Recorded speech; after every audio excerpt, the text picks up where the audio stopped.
Hi സുന്ദരീസ്, welcome back my channel. അപ്പോൾ രാവിലത്തെ കുറച്ച് വിശേഷങ്ങളാണ്. തേയിലപ്പൊടി കുറച്ച് തീർന്നിട്ടുണ്ടായിരുന്നു, അത് ഫില്ല് ചെയ്ത് വെക്കുന്നുണ്ട്. പിന്നെ മക്കൾക്ക് ദോശ കൂടി ആക്കി വെക്കുന്നുണ്ട്. മക്കൾ സ്കൂളിൽ വിട്ട് വരുമ്പോൾ ഒരു 3:30-3:45 ആകും. 4:30 അവർക്ക് ട്യൂഷന് പോകണം. അപ്പോൾ എന്തെങ്കിലും ആക്കി വെക്കുകയാണെന്നുണ്ടെങ്കിൽ അവർ കഴിച്ചിട്ട് വെക്കോളും, അല്ലെങ്കിൽ അവരൊന്നും കഴിക്കാതെ ട്യൂഷന് പോകും. 4:30 ആകുമ്പോൾ ട്യൂഷന് പോയാൽ പിന്നെ അവർ വരുന്നത് 7 മണിയാകുമ്പോൾ ആയിരിക്കും.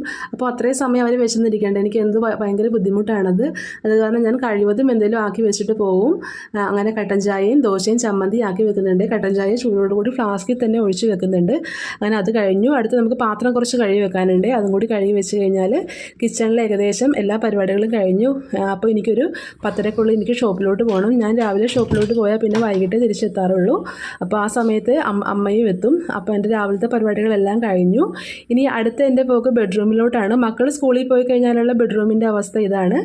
അപ്പോൾ ബെഡ്ഷീറ്റും ഒരു 3-4 ബെഡ്ഷീറ്റും എല്ലാം ഉണ്ടാവും മടക്കി വെക്കാൻ. ഓരോരുത്തർക്കും ഓരോ ഷീറ്റ് വെച്ചിട്ട് വേണം. അങ്ങനെ എല്ലാം ഞാൻ നല്ല ക്ലീനാക്കി തന്നെ വെക്കുന്നുണ്ട്. അങ്ങനെ ബെഡ്റൂം എല്ലാം ക്ലീനാക്കി ഇടുന്നുണ്ട്. അപ്പോൾ അത്രയേ ഉള്ളൂ. Tata bye bye. നമുക്ക് അടുത്ത വീഡിയോ ആയിട്ട് നമുക്ക് അടുത്ത വീഡിയോയിൽ കാണാം.